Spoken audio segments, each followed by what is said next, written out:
라도 물리치료사들이 우리가 알고 있는 뭐 칼텐본 선생님이라든지 여러 이제 뭐 도수치료에 능하다는 그런 선생님들도 사실 운동치료에 대한 개념이 없었어요. 그래서 이제 도수치료 위주로 환자를 치료하다 보니까 나온 문제가 뭐였냐면 도수치료를 통해서 단시간에 이펙트를 낼 수는 있는지는 모르겠지만 그게 이제 지속이 안 된다는 것을 이제 알게 된 거죠. 그래서 어떻게 하면 그거를 오랫동안 환자가 케어가 될 수 있도록 또 지속하게 될 수 있도록 고민한 끝에 환자들이 치료할 수 있는 그 운동 컨셉을 만들어낸 게 이제 칼테본 선생님께서 독일에 가셔가지고 했던 게 MTT라고 해서 메디컬 트레이닝 세라피를 개념으로 운동을 접목을 했고 도수에다가 그리고 이제 오더버튼 선생님은 노르웨이나 벨기에, 핀란드, 네덜란드 쪽에서 북부 유럽 쪽에서 이제 MTT라는 개념으로 운동치료를 시작을 했고 그리고 올라 크립스비 회사께서는 영국에 가가지고 이제 그걸 적용한 게 이제 슬랩이라는 개념으로 운동치료를 적용을 했거든요. 그래서 오늘날의 그 모든 운동치료, 서구의 유럽의 운동치료의 모토가 되시는 개념을 확립하신 분은 여기 계시는 오더바 홀튼, 지금은 이제 돌아가신 분인데 이분이 지금 확립했다고 보시면 됩니다. 그래서 저도 지금 물리치료 생활을 31년째 하고 있지만 운동치료를 배우기 전에 치료사로서의 그런 테크닉과 운동치료를 치료에 접목하면서 지금까지 하고 있는 그 테크닉을 비교를 해보자면 환자한테는 오히려 운동치료를 접목한 후에가 더 객관적인 치료를 할 수 있지 않았나 그런 개인적인 생각을 하고 있거든요. 자, 예전에 이제 그 서구나 유럽에서 문제가 됐던 게 뭐냐면 산업혁명 이전과 이후로 이제 보통 환자들이 패턴을 나누거든요. 산업혁명 이전에는 노동이 추가되는 그런 일들을 해서 어떻게 보면 그러니까 과사용이나 그다음에 과부하로 인한 그런 스트레스로 인한 그런 질환이 많았다면 오히려 산업혁명이 일어난 1920년대 이후에 그런 환자들의 양상은 오히려 사용을 하지 않음으로써 생기는 문제들이 더 많았거든요. 오래 앉아있고 운동 부족으로 인해서 나타나는 그런 문제들, 움직임 제한이라든지 이런 것들이 환자들이 많이 발생을 했는데 제가 사실 오늘 지금 이제 집이 대천이다 보니까 제가 근무지는 대전이지만 살고 있는 대천에서 버스를 타고 이렇게 쭉 올라오면서 보니까 물론 이제 제가 환자 상담하면서 많이 느꼈던 건데 지금 또 트렌드가 바뀌고 있습니다. 뭔 트렌드냐면 2000년대 저희들이 핸드폰을 사용을 하면서 생기는 문제들이 결국은 오늘 또 버스를 타고 오면서 보니까 이제 20대, 30대들은 전부 핸드폰을 보고 있어요. 2시간 동안 고개를 숙이고 그 모습을 쭉 보면서 앞으로는 저 사람들이 젊기 때문에 그나마 목 근육이라든지 어깨 근육들이 버티고 있지만 앞으로 10년, 20년 후의 모습은 어떻게 될까를 상상을 해보면 상상이 가시죠. 어때요? 지금도 저희들이 느끼고 있잖아요. 예전에 10대, 20대들이 뭐 치료받으러 오는 경우는 거의 없었거든요.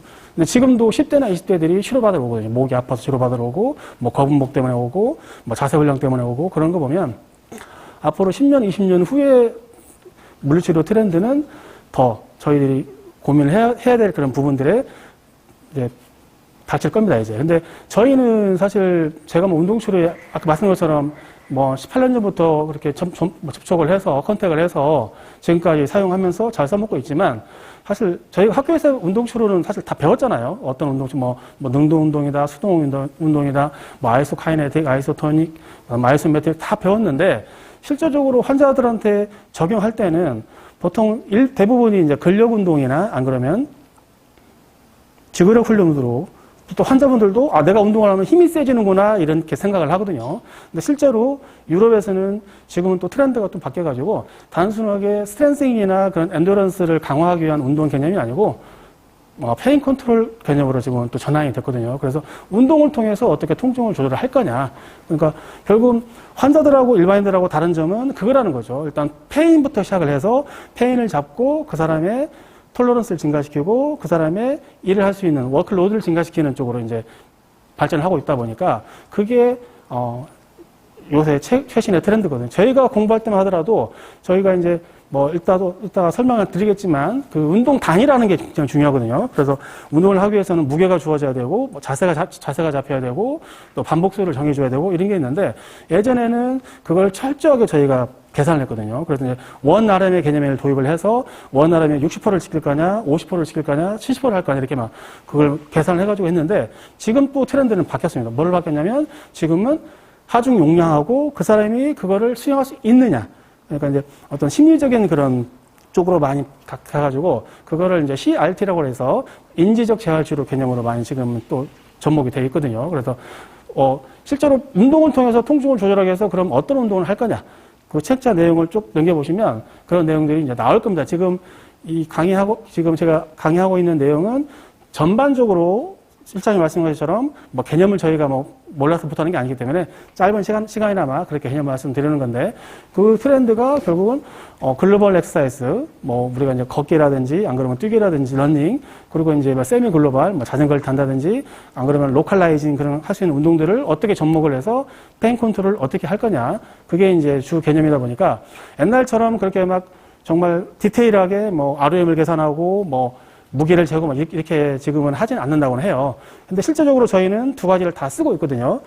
써본 결과 오히려 저희들이 그렇게 하기에는 일단 환자들 인식이 저희들하고는 안 맞습니다. 뭐냐면 허리가 아파 치료받으러 왔는데 자전거 10분 타시고 자 운동하시 이렇게 접근하면 환자분들이 안 좋아하죠. 아파 죽겠는데 자전거를 왜 타고 있어야 되나? 이거는 내가 집에 가서 탈 수도 있고 아니면 헬스 가서 할 수도 있는데 왜 이거 시킬까? 이런 그런 거부 반응이 생길 수 있기 때문에 예전의 방식을 오히려 접목을 해서 하는 게 환자들한테는 굉장히 도움이 된다는 얘기죠. 그리고 이제 그 페인 컨트롤 개념에서 봤을 때 저희가 이제 보통은 통증을 우리가 이제 뭐 급성 통증, 만성 통증 이렇게 구분하지만 유럽에서는 알로디니아나 아니면 하이퍼알제시아로 이렇게 구분을 합니다. 그래서 민감통이냐 아니면 이질통이냐 구분을 해서 민감통인 경우에는 말 그대로 그 민감한 걸 줄여주기 위해서 노력을 하는데 이질통 같은 경우는 실질적으로 이 환자들이 어떻게 보면 가짜 통증을 느끼고 있는 거잖아요. 보통 이제 본인이 어떤 질병으로부터 리커버리가 되는데 불구하고 통증을 느낀다는 거니까 그거를 없애기 위해서 결국은 이제 아까 말한 것처럼 CRT라는 인지적 재활 치료가 나온 거죠, 이제. 그래서 이제 그 정도 개념으로 이해를 하시면 될 것 같습니다. MUT가 무엇인가? 의학적 운동 치료는 결국은 책달 쭉 넘겨보시면 뭐 중요한 내용은 아니니까.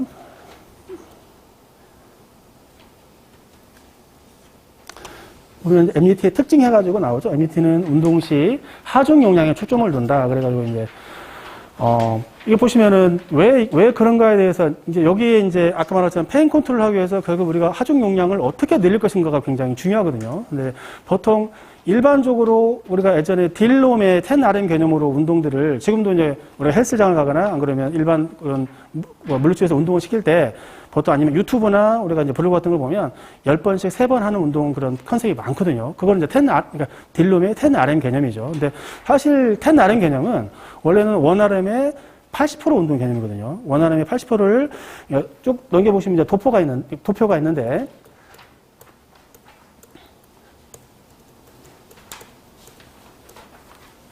보면 이제 그래프가 있거든요.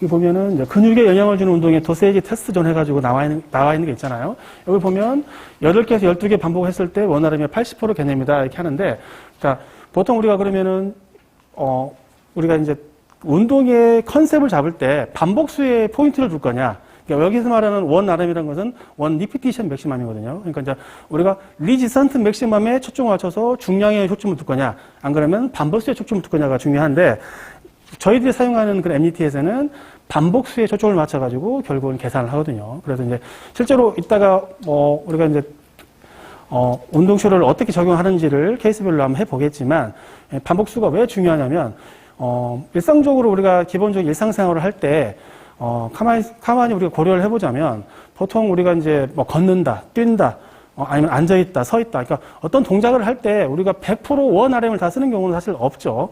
뛴다고 하더라도 최대치로 끌어쓸 수 있는 것이 결국 원 RM의 80% 정도고, 일반적으로 우리가 걸을 때 쓰는 우리 몸의 근육이나 그 사용량은 원 RM의 한 50%, 60%밖에 안 되거든요. 그러니까 아까 말한 것처럼 그 원 RM의 60% 운동, 70% 운동, 80% 운동이 애초에는 굉장히 중요하다고 생각했었는데 사실 통증 조절에는 우리가 근력 운동을 시킬 게 아니고 원활히 80% 운동을 시킬 게 아니기 때문에 사실 별로 중요하게 생각을 안 하고 그럼 일단 초점은 어디에 맞추냐면 원활함의 60%에 맞춰서 운동을 시키는 게 굉장히 중요하거든요, 컨셉이. 원활의 60%는 어쨌거나 환자들한테 무리가 가지 않으면서 반복을 많이 할 수 있는 운동이라는 거죠. 그래서 MUT의 운동의 특징을 한 가지로 표현하자면 MUT 운동은 고강도 저반복 운동이 아니라 저강도 고반복 운동이라는 겁니다. 30번이 굉장히 많은 반복수잖아요. 그래서 이제 왜 이 저강도 고반복 운동이 일반인들 재활보다는 환자 재활에 특히 통증 조절에 도움이 되냐면 많이 반복을 함으로 인해서 우리가 얻을 수 있는 이펙트가 훨씬 더 크다는 거죠. 그것들은 이제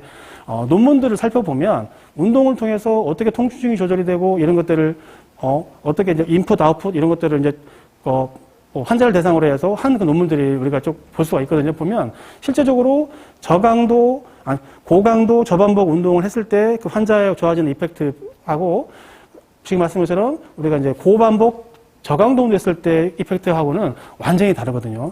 초기 한 2, 3주까지는 운동 효과가 비슷하게 나타나요. 데이터상으로 보면, 논문을 보면. 하지만 이게 한 달이 되고 두 달 되고 석 달이 되다 보면 환자를 대상으로 운동을 재활을 했을 때 차이가 완전히 많이 나거든요. 통증 조절도 훨씬 더 고반복 저강도 운동이 잘 된다는 것은 이미 그런 여러 가지 실험이나 논문을 통해서 발표된 바가 있기 때문에 그렇게 이해하시면 될 것 같고, 그래서 이제 주 초점을 30개를 반복하는 거에 초점을 맞춰서 운동을 시키는데, 일단 이제 그 뒤쪽 보시면 이제 계산하는 것도 사실 있거든요. 어떻게 계산하는지 계산 법칙 1, 2, 3 해가지고 쭉 나눠져 있는데, 이거를 이따가 이제 실제적으로 우리가 사용을 해서 운동을 계산을 하고 처방하는 법들은 이렇게 표를 봐가지고는 잘 이해가 안 가잖아요. 근데 일단 테스트를 통해서 실제적으로 어떻게 운동을 처방하고 하는 거는 한 부위만 해봐도 나머지 부위는 어차피 똑같기 때문에 하는 것은 어렵지는 않을 겁니다. 그렇게 이해하시면 되고요. 그리고 이제 보통 우리가 이제 근육에 대한 도싱하는 방법을 저 표로 보여드렸지만, 사실 우리가 일상생활 하면서 저도 이제 매일매일 환자들을 평가하고 어세스먼트를 하고 그리고 이제 상담을 하고 느끼면서 느낀 점들은 뭐냐면 저는 치료사로서 환자를 평가하고 치료 컨셉을 잡을 때 어떻게 잡냐면 이 환자가 정상적인 움직임을 어떻게 하면 만들게 할 수 있을까 그런 고민을 하고 치료를 하거든요. 그래서 이제 그러기 위해서 이제 도수 치료를 할 때 모빌라이제이션에 주로 힙포인트를 두고 이 사람이 어깨라든지 골반이라든지 무릎이라든지 허리를 치료할 때 모빌라이제이션을 통해서 그 환자가 중력에 저항해서 자기 몸을 스테빌리티한 그런 상태로 유지할 수 있도록 어떻게 하면 될 것인가를 고민을 많이 하고 치료를 하거든요. 근데 여기도 이 운동의 개념에도 사실 뭐가 나오냐면 코디네이션, 스테빌라이제이션, 모빌라이제이션. 이게 이제 조인트를 위한 그 운동의 처방을 할 때 그 세 가지 컨셉이 나오는데, 그러면 우리가 도수를 통해서 스캐폴라, 뉴트럴 포지션을 유지하기 위해서 모빌라이제이션을 하는 거하고 운동을 통해서 모빌라이제이션을 하는 거하고 차이가 있을까? 이렇게 고민을 해보자면, 도수를 통해서 열심히 우리가 이제 했다 쳐요. 유지하게 되면 그게 이제 중요한 건 뭐냐면 MUT 운동 컨셉이 나오는 개념이 뭐냐면 그게 유지가 오래 안 간다는 거죠. 일단은 내가 모빌라이제이션을 통해서 해놓으면 당장은 통증이 좀 사라지는 것 같고 조절되지만 환자에 따라서는 가서 또 쓰면 도루묵이 된다는 거죠. 펠빅을 내가 아무리 모빌라이제이션을 잡아놔도 이 사람이 일어나서 체중을 실는 순간 깨져버린다는 거죠. 이게 문제는. 그러면 이걸 어떻게 그럼 유지하게 만들 거냐 고민해서 한 것이 결국은 운동치료를 통해서 그 사람의 톨러런스를 점차적으로 레벨업해서 증가시켜주면 로딩에 대한 부하를 늘려가면서 증가시켜주면 그게 유지가 된다는 거죠. 그래서 이제 그건 실제적으로 제가 18년 동안 MUT 운동을 적용을 해서 해본 결과 그 이펙트는 좋다고 볼 수 있습니다.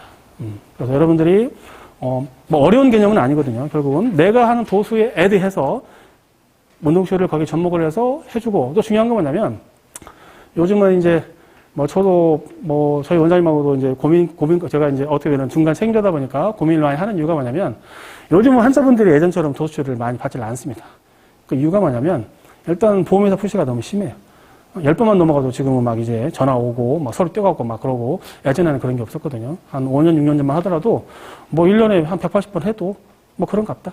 근데 이제 작년에 이제 계기가 됐던 게 모 정당의 모 국회의원께서 보건복지부 장관 데려다 놓고 국가국정감사장에서 내가 허리가 아파가지고 도수치료를 열 몇 번을 받았는데 아무 효과도 없더라. 이거 문제 있는 거 아니냐. 내가 돈을 한 200만 원 돈 넘게 냈는데 이게 놔둬도 괜찮은 거냐고 그게 TV를 통해서 이제 드러났잖아요. 그리고 이제 그 기사가 네이버를 쭉 떴는데 그 댓글을 쫙 제가 읽어봤거든요. 70%는 공감합니다. 그 얘기에. 저도 치료 받아봤는데 효과 없어요.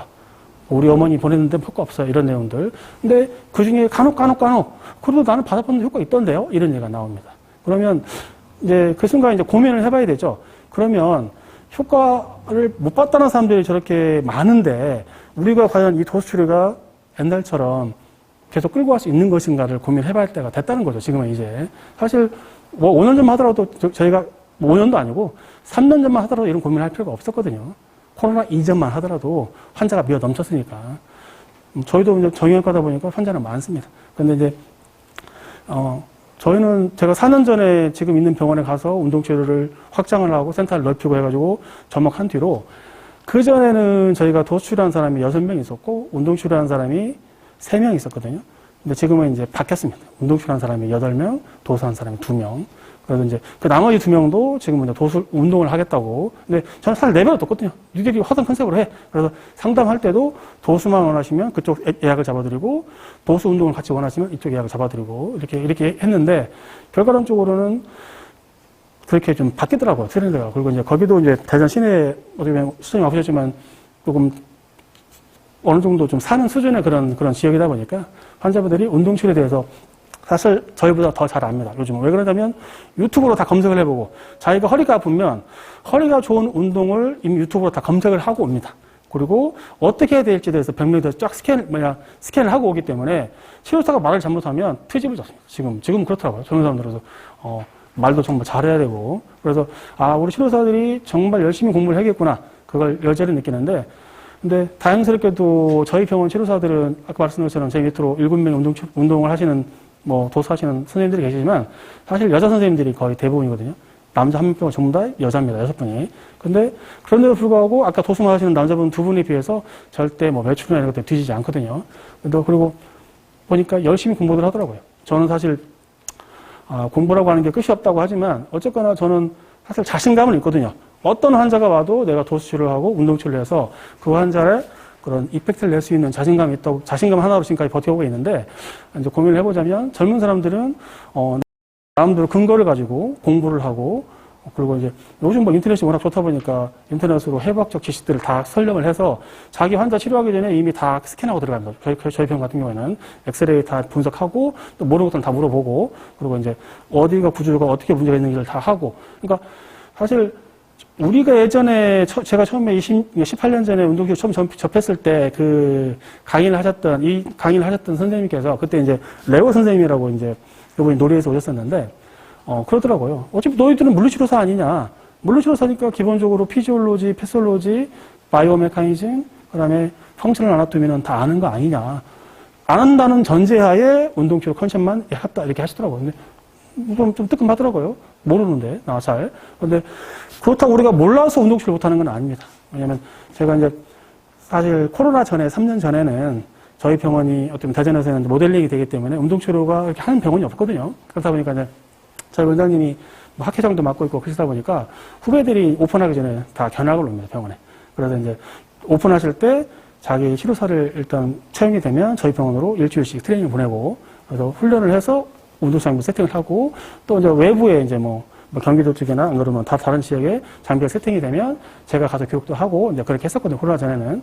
근데 이제 코로나가 터지면서 아무래도 병원들이 오픈을 안 하면서 많이 시장이 또 죽었죠, 지금은. 그래서 이제 앞으로 이제 코로나가 해제가 되면 병원들이 오픈들도 많이 할 거고, 늘겠지만, 어쨌거나, 아직은 저희 나라가 운동치료는 좀 불무지라는 게 조금, 그리고 이제, 말씀드린 것처럼 슬링이나 필라테스나 이렇게, 어떻게 보면, 개념 자체가 필라테스도 그렇고, 사실, 고민을 해보지만, 필라테스 하시는 분, 저희 치료사 중에서도 이제 필라테스, 여자 선생님들은 관심이 많아가지고, 폴댄스도 하기도 하고 막 그러거든요. 왜냐면 이제 자기 나름대로 자기가 할 수 있는 운동, 그러니까 미래를 미리 준비하는 선생님들이 있어서, 폴댄스도 하고 필라테스는 기본적으로 다 해요. 하는데, 실제적으로 자기들이 MUT를 거기다가 접목을 하는 선생님들이 있습니다, 이제. 자기가 배운 개념, 왜냐면 필라테스 가서 운동을 한다고 이게 평가가 되진 않거든요. 그러니까 자세를 못 잡으면 당신이 뭐가 부족해서 그런 거라고 설명을 하지만 당신의 코어가 약해서 그렇다 아니면 스테빌리티가 약해서 이렇게 얘기는 하지만 얼마나 약한지 왜 약한지는 우리가 알 수는 없잖아요. 근데 이제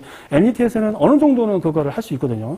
모빌라이제이션이나 스테빌라이제이션을 웨이팅 중을 했을 때 이 사람이 왜 이게 안 되는가에 대해서 우리가 이제 고민을 하게 되고 다시 그 무게를 조절해 주면서 할 수 있게 만들어 주고 그러면서, 아, 이게 운동 치료가 나름대로 이제 재미를 느끼게 되고, 또 환자들 이펙트를 보면서 소문이 나고, 그게 자꾸 이제 플러스 알파가 이어지고 있는 그런 상황이긴 한데, 중요한 거는 제가 이제 아까 말한 것처럼 MDT 운동 치료에서 중요한 개념이 처음에 이제 제가 이제 교육을 받고 제가 이제 원서로 되어 있는 어떻게 보면 그 교육 자료들을 처음에 이제 전부 다 영어로 주니까 뭐 외국에서 번역해서 오진 않잖아요. 영어로 주니까 이것들을 다 번역을 해놓고 그 두꺼운 책들을 한 6개월간 번역을 사전 찾아가면서 번역을 하면서 의미를 되새겨보고 이렇게 하면서 느꼈던 건 뭐냐면, 아, 이 사람들은 어쨌거나 그 치료에 대한 철학이 있구나, 그런 걸 내가 느꼈거든요. 그 물리치료사들이 어떻게 환자가 질병으로부터 빨리 벗어나게 해주고 그 환자가 다시 똑같은 질병에 반복되지 않게 할까, 그런 걸 고민을 해서 결국 운동치료를 시작했구나, 그걸 느끼고, 또 제가 사실 저도 이제 뭐 일상생활을 하고 임상생활을 하면서 뭐 어깨도 아프고 무릎도 아프고 발목도 아프고 목도 아프고 아팠던 부분들이 3개월 동안 제가 이제 뭐 트레이닝할 그런 기회가 있어서 한의원에 운동치료실을 세팅하고 시간이 많다 보니까 거기서 내가 운동을 열심히 해봤거든요. 왜냐면 일단 내가 할 줄 알아야 또 교육도 하니까. 3개월간 하면서 제 몸에 아팠던 것들이 다 사라지는 걸 보고, 그러니까 다른 요소 개입 없이 순수하게 운동만 하고도, 아, 이게 내 몸이 좋아지는구나, 그걸 내가 느꼈거든요. 그래서, 아, 이게 왜 이 사람들이 그렇게 고민을 하고 환자한테 이렇게 운동을 했는지에 대해서 어느 정도는 조금 이해가 가더라고요. 그래서 이제 실제 그렇게 해봤던 것들이 결국은 지금 환자들한테 처방할 때 더 손쉬울 수 있게 된 부분들이 있고, 결국은 이제 중요한 건 뭐냐면 트레이닝을 통해서 얼마나 익숙해지느냐, 그게 굉장히 중요한 부분이거든요. 사실 뭐 선생님들이 뭐 운동치료를 더 잘할 수도 있죠. 개념적으로 봤을 때는. 제가 MUT를 접해서 MUT 쪽으로는 제가 좀 더 나을지는 몰라도 다른 운동치료 뭐 슬링이나 아마 이런 개념에서는 더 잘할 수도 있다고 생각하는데, 중요한 거는 그걸 환자들 적용을 해서 어떻게 객관적인 이펙트를 내느냐가 결국은 달려있다고 생각을 하거든요. 치료적으로는. 그래서 MUT는 보시면은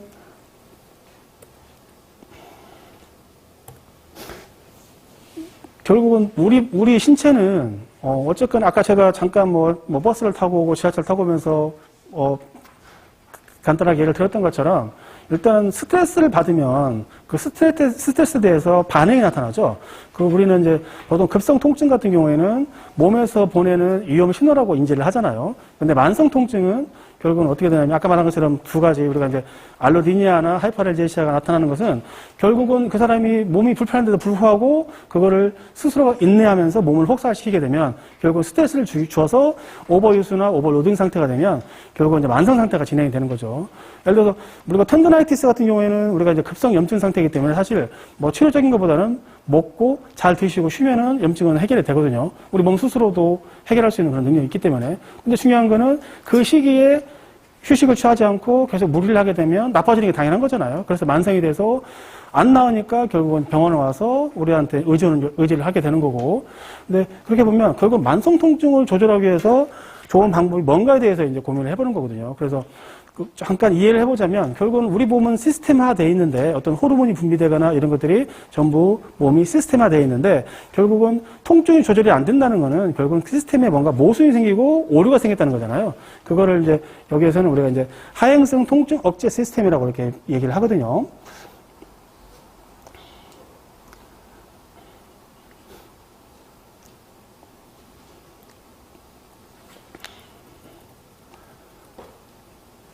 이 내용들을 간단하게 하다 보니까 조금 두서가 없을 것 같아도 이해하십시오.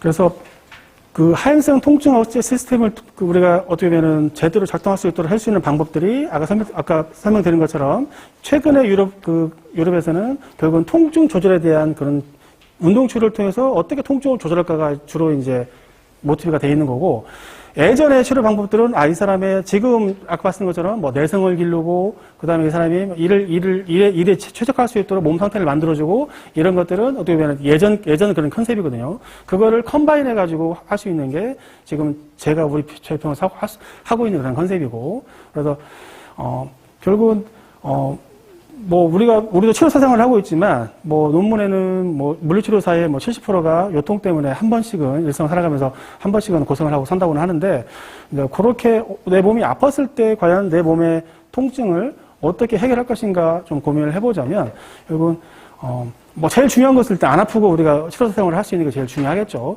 실제로 저 같은 경우도 제가 운동치료를 하기 전에는 사실 몸이 많이 안 좋았거든요. 사실 발목을 축구하다 인대가 나간 적도 있었고, 그 다음에 볼링 치다가 어깨가 파열된 적도 있었고, 많이 안 좋았었는데, 사실 그걸 해결할 방법이 없었어요. 그래서 이제 손도 우리가 ROM이 나오지 않은 상태에서도 근데 일을 해야 되기 때문에 일을 계속 꾸준히 해왔던 거죠. 그렇다 보니까 통증이 굉장히 취약한 몸이 돼 있었던 거죠. 근데, 엠리트를 접하고 나서 내가 모든 관절의 운동을 다 하면서 결국은 그 통증이 해결이 되고 나의 몸의 기능이 펑션이 좋아지는 거 보고 그때 스스로 내가 절실히 느꼈거든요. 환자들한테 이 운동을 적용하면 굉장히 도움이 되겠다. 하지만 제가 100% 모든 걸 알고 아까 말한 것처럼 기능 회복학이나 안 그러면 피지올로지 필소지를 안 상태에서 운동을 적용하는 게 아니잖아요. 그랬음에도 불구하고 이펙트를 낼 수 있었던 거는 일단은 시도를 했다는 것 자체가 굉장히 중요한 거거든요. 환자들한테 운동을 적용해서 하게 만들었다는 것 자체가.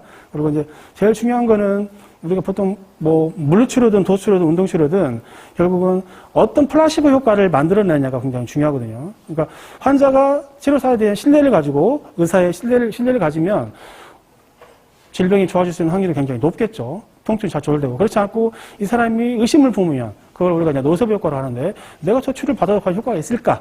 내가 저 운동을 해서 이펙트가 있을까? 그런 의심을 품게 되면 아무래도 이제 우리 몸에 이제 프라이머리 인슐라에서 모든 어떤 통증에 대한 호르몬이나 이런 것들을 관장을 하는데 그게 제대로 반응이 나타나지 않겠죠. 그러면 이제 부정효과가 나타날 수 있을 거고. 그래서 중요한 거는 운동을 처방할 때 여기 개념 보면은 그렇게 나오거든요. 일단은 통증이 없는 상태에서 운동을 하는 게 굉장히 중요하고 읽어보시면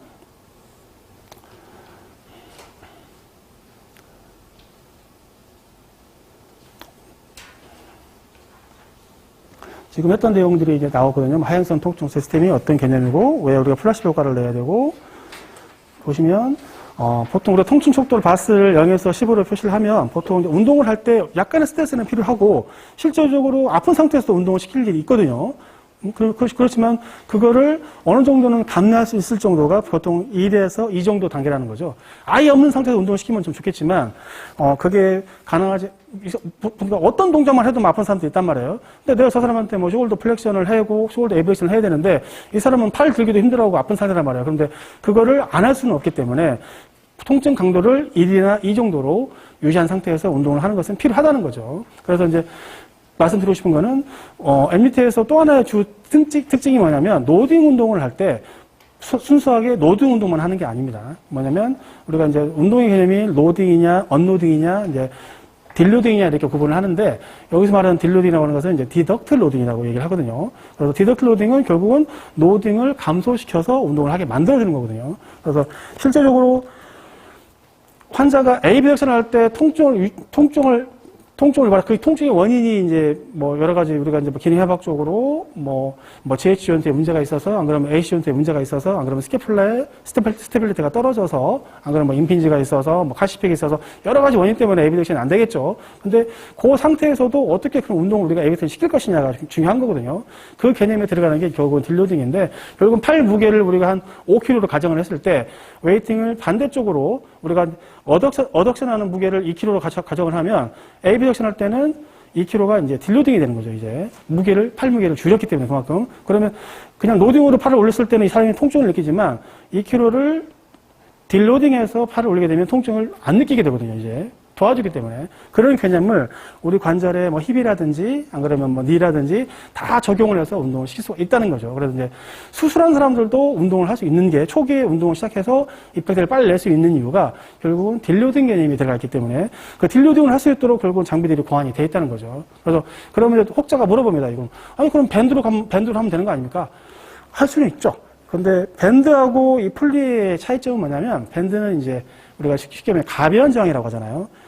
밴드 길이에 따라 저항이 달라지고 예측할 수가 없죠. 그리고 늘어났을 때 저항이 강했다가 또 줄어들게 되면 짧아지고. 그러니까 순간순간적으로 우리가 어떤 운동에는 무슨 아이소토닉 운동에는 결국은 에센트릭, 아이소메트릭, 컨센트릭이 일정하게 유지가 돼야 이펙트를 낼 수가 있고 평가가 가능한데 요거는 그게 안 된다는 거죠. 에센트릭이 심해졌다가 갑자기 컨센트릭이 심해졌다 그래버리기 때문에 그걸 보고 우리가 이제 가변정을 하는데 가변정이 주어지게 되면 이 환자의 재활을 원활하게 할 수가 없습니다. 오히려 무리를 줄 수 있고 그래서 뭐 튜빙밴드나 세라밴드를 무게가 딱 정해지는 이유가 그런 거거든요. 그 무게 이상을 하면 안 되기 때문에. 근데 보통 환자분들이 무리하죠. 가볍다고 그냥 반반 잡고 하는 경우도 있고 막 그러다 보니까 오히려 더 아파서 오는 경우도 많고 그래서 사실 저는 밴드로 이제 통증이 없는 상태에서는 밴드로 재활할 것을 권하지만 통증이 있는 상태에서는 밴드보다는 일단은 풀리로 운동을 하는 것이 훨씬 더 이펙트 있다고 저는 생각을 하거든요. 실제적으로 해봐도 그렇고.